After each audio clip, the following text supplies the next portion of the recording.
ideias podem ocasionar divisões profundas e até mesmo permanentes. No vídeo de hoje vamos estar falando sobre um dos momentos mais tensos da história da Igreja Católica na Europa, onde literalmente visões diferentes ocasionaram uma ruptura, dividindo a Igreja em dois pontos de poder. E não se engane, eu não estou me referindo à Reforma Protestante. Hoje estaremos falando sobre o momento em que literalmente um Papa fora excomungado por um patriarca e o patriarca excomungado por um Papa. Hoje estaremos falando sobre o Cisma do Oriente. Não perca nenhum detalhe do que será dito aqui no canal Jornada na História.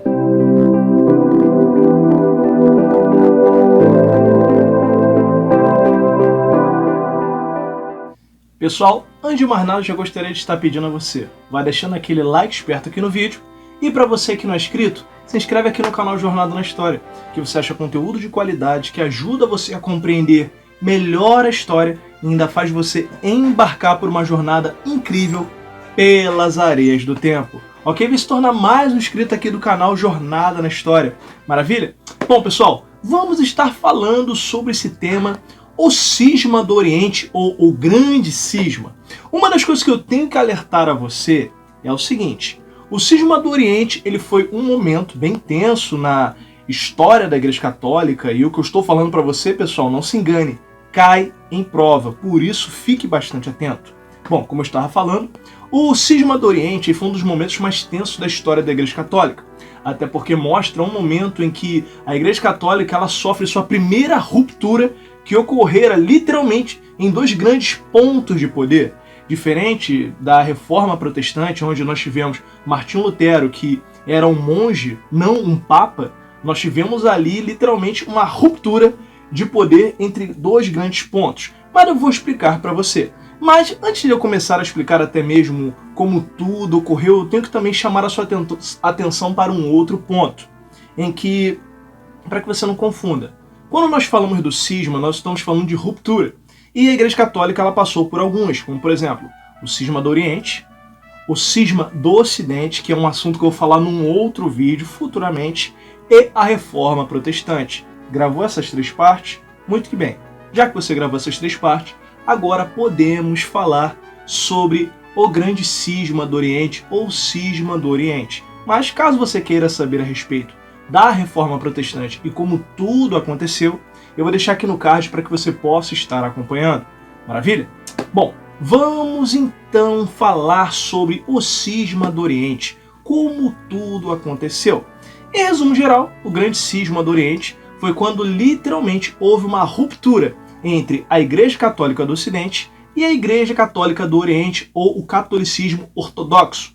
E isso ocorreu ali por volta do século IX para o século X, ali por volta de 1054, onde literalmente o Papa Leão IX, o líder da Igreja Católica naquela época, excomungou o patriarca de Constantinopla, e assim a Igreja Ortodoxa também excomungou o Papa. Mas como tudo isso ocorreu? Bom, para sabermos um pouco mais a respeito do Grande Cisma, nós temos que voltar lá atrás, na época de Constantino. Bom, lá por volta do século IV, Constantino tinha permitido agora a liberdade religiosa advinda ao cristianismo.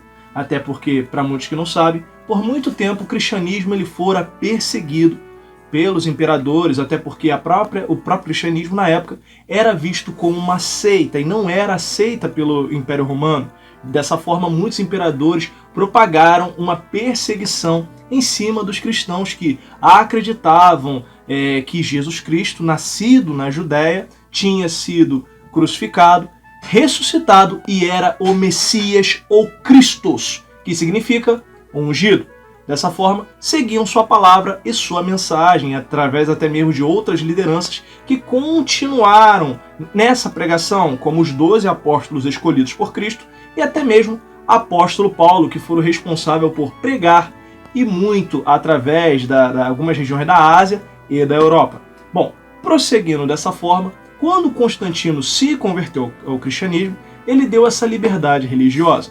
E após isso, nós tivemos o primeiro concílio ecumênico que ocorreu na história da Igreja Católica, que fora o Concílio de Nicéia, que aconteceu também ali no século IV.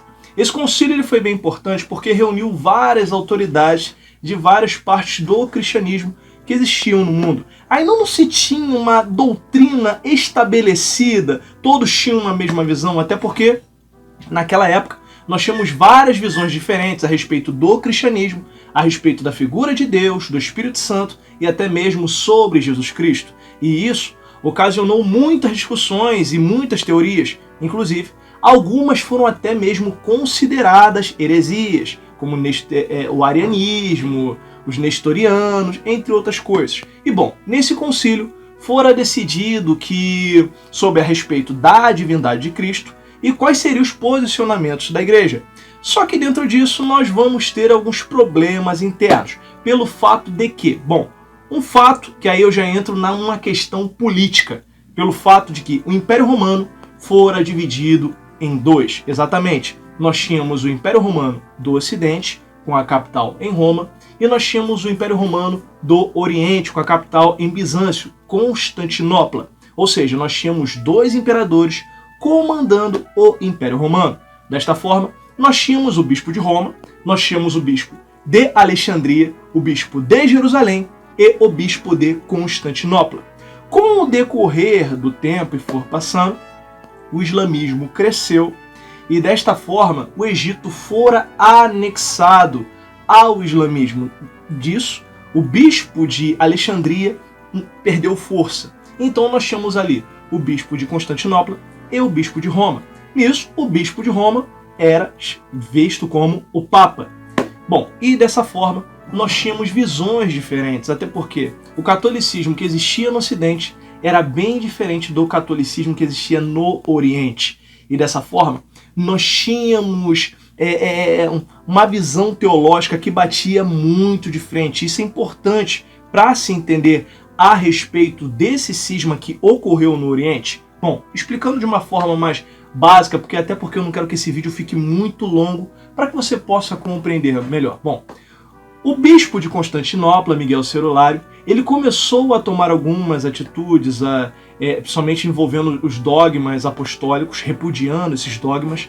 Desta forma, ele fora excomungado pelos papas e pela Igreja Católica devido a essas ações.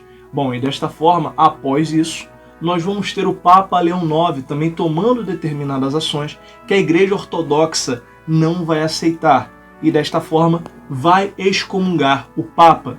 Então nós vamos ter ali um cisma entre as duas instâncias de poder. Você deve estar se perguntando, poxa professor, mas os dois não eram Igreja Católica, os dois não acreditavam em Deus, os dois não seguiam literalmente os ensinamentos de Cristo? Sim, pessoal, mas havia algumas visões diferentes, como por exemplo, o catolicismo ortodoxo acreditava no monofisismo. O que é o monofisismo? Bom, isso não é aula de teologia, mas eu vou explicar de uma forma prática para vocês entenderem.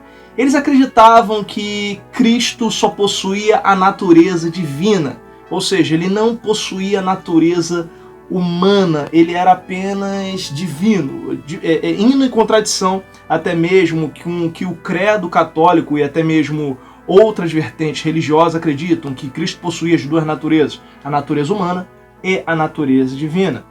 E dentro disso também nós tínhamos o problema do cesaropapismo. O que era o cesaropapismo? Bom, o imperador de Constantinopla, ele literalmente era o líder da igreja. A igreja estava submetida ao imperador. E outro ponto que vamos ter também era a iconoclastia. Para você que não sabe o que é iconoclastia, era simplesmente a não aceitação e a quebra de santos e imagens. E outro ponto era que a igreja ortodoxa também não aceitava de maneira alguma o culto aos santos e até mesmo à Virgem Maria.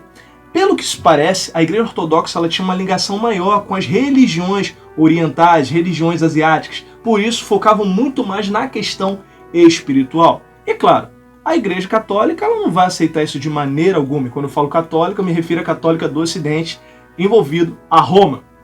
Entre outros fatores que nós vamos ter, pessoal, até que eu não posso esquecer de comentar com vocês, vai ser também a queda do Império Romano no Ocidente, pelas invasões bárbaras. Tudo isso vai mexer muito com a estrutura da construção do catolicismo na Europa.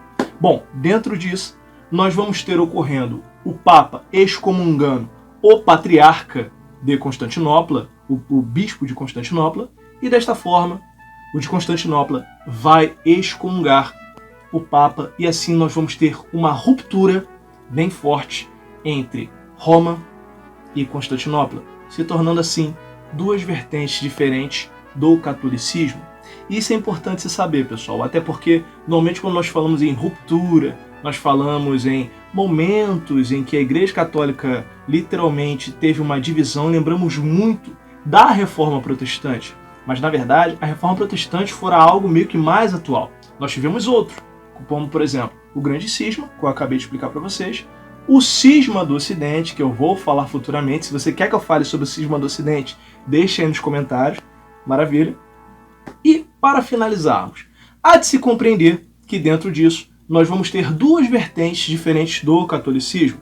Alguns países até hoje mantêm o catolicismo ortodoxo, como a Romênia, a Rússia, entre outros. E é claro, o catolicismo que segue-se a visão romana ainda perdura em vários países do mundo, inclusive na América do Sul, e entre outros, pessoal. Mas é importante saber as causas que dividiram essa vertente do catolicismo, em que cada um seguiu para os seus próprios ideais. Pessoal, eu espero que vocês tenham gostado do vídeo. É um vídeo bem importante que vira e mexe cai em prova. Ok? Eu vou ver se eu procuro explorar até mais esse tema lá no Instagram da página, que eu já vou botar aqui para vocês que vocês possam estar sabendo ainda mais. Ok? Pessoal, eu já gostaria de estar pedindo a você, não esquece de deixar o like, é bem importante aqui pro vídeo, ok? Pro canal. E para você que não é inscrito, se inscreve aqui no canal Jornada na História. Poxa, conteúdo de qualidade que ajuda você a compreender a história, e ainda você viaja você faz uma viagem incrível pelas areias do tempo, entendendo história, mitos e tudo mais. Maravilha? Outra coisa, pessoal, agora sim, nos segue lá nas nossas redes sociais. Lá você encontra conteúdo de qualidade, ok? Tem análise de livro, lá você consegue conversar comigo e tirar dúvidas a respeito da história. Estou à sua disposição. Maravilha? Bom, pessoal, eu vou ficando por aqui. Continue estudando. E para a galera que está de férias, aproveita para descansar. E também pega para ver os vídeos de Jornada na História. Nós temos vídeos únicos, especiais e tudo mais. Maravilha? Bom, eu vou ficando por aqui. Até o encontro de sexta-feira, hein? Até o próximo vídeo. Tchau, tchau!